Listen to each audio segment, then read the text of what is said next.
नमस्ते। अगर जर्मन सीखने का मन है पर यह समझ नहीं आ रहा कि शुरुआत कहां से की जाए, तो ये बातचीत एक साफ सुथरा रोड मैप देने वाली है। अच्छा, सच कहा जाए तो क्या जर्मन भाषा का उच्चारण थोड़ा डरावना सा लगता है?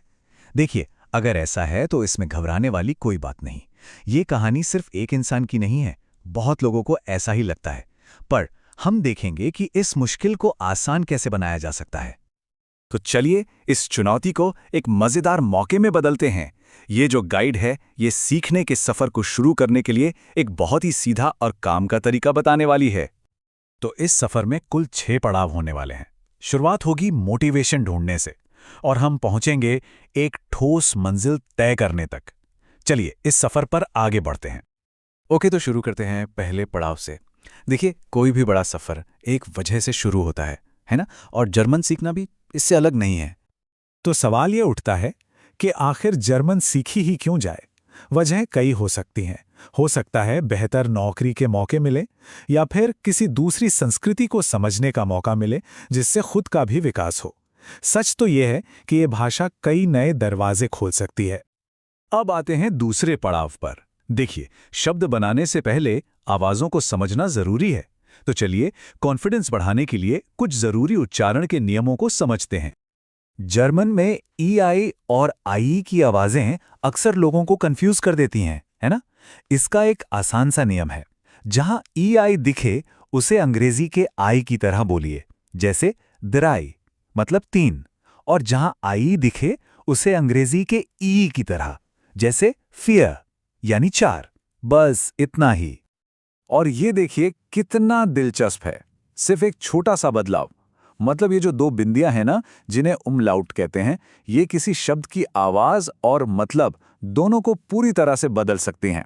जैसे शोन का मतलब है सुंदर, पर बिना उमलाउट के शोन का मतलब हो जाता है पहले से ही। कमाल है ना? अब बात करते हैं उस मुश्किल 6 साउंड की। इसके लिए एक बहुत बढ़िया ट्रिक है। कभी स्कॉटिश शब्द लॉच सुना है? उसके आखिर में जो आवाज आती है ना, ख, जर्मन छ बिल्कुल वैसी ही है। ये तरीका इसे समझने में काफी मदद करता है। ठीक है, तो अब जब बेसिक साउंड्स की समझ बन गई है, तो अब बारी है अपने लिए सही डिजिटल ट्यूटर चुनने की। यहाँ भाषा सिखाने वाले कुछ टॉप ऐप्स की एक छोटी सी तुलना है। इससे ये समझने में मदद मिलेगी कि सीखने के स्टाइल और मकसद के हिसाब से कौन सा ऐप सबसे अच्छा रहेगा। तो चुनना किसे है? अगर असल जिंदगी की बातचीत सीखनी है तो बैबल अच्छा है। रोज की आदत बनाने के लिए डुओलिंगो मजेदार है। अगर सफर करते हुए सुनकर सीखना है तो पिम्सलर बेस्ट है। और अगर एक मुफ्त और पूरा कोर्स चाहिए तो निकोज़वैग है। सीधी सी बात है, चुनाव जरूरत के हिसाब से करना है। देखिए, असली सीख तो तब मिलती है जब भाषा सिर्फ किताबों या ऐप्स में न रहकर हमारी दुनिया का हिस्सा बन जाए। चलिए देखते हैं कि ऐसा कैसे हो सकता है। सुनने की प्रैक्टिस के लिए ये YouTube चैनल्स कमाल के हैं। यहाँ असल दुनिया की बातचीत सुनने को मिलती है, दिलचस्प कहानियाँ होती हैं जिससे लिसनिंग स्किल्स बहुत बेहतर हो सकती हैं। और हाँ, म्यूजिक से नए शब्द और भाषा की लय दोनों सीखने में बहुत मदद मिलती है। ये कुछ मशहूर जर्मन आर्टिस्ट हैं जिनके गानों से शुरुआत की जा सकती है। अब एक बहुत ही मजेदार बात, जो कुछ भी सीखा है उसे सिर्फ दिमाग में रखने के बजाय इस्तेमाल में कैसे लाया जाए। चलिए एक आसान सी रोज की आदत के बारे में जानते हैं। यह है डेली जर्नल टेक्निक।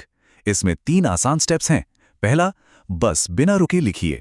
किसी शब्द पर अटकें तो रुकना नहीं है। दूसरा, अगर कोई शब्द नहीं पता तो उसे डिस्क्राइब कर दीजिए, जैसे कंप्यूटर चलाने वाली चीज।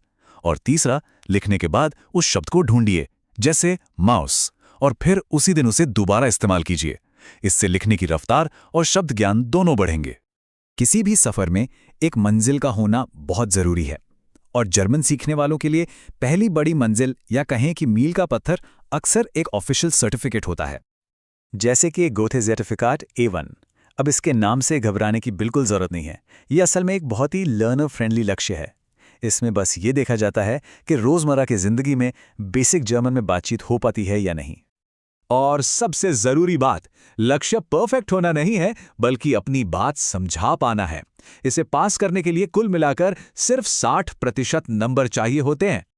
तो इन सभी चीजों को मिलाकर सही उच्चारण, सही टूल्स, भाषा और कल्चर में डूबना और रोज की प्रैक्टिस, ये सब मिलकर एक साफ सुथरे और हासिल किए जा सकने वाले लक्ष्य तक ले जाते हैं। तो बस सफर अब शुरू होता है। तो फिर अगला पड़ाव कहाँ? वोहिन आल्स नेस्ट। चलिए शुरू करते हैं।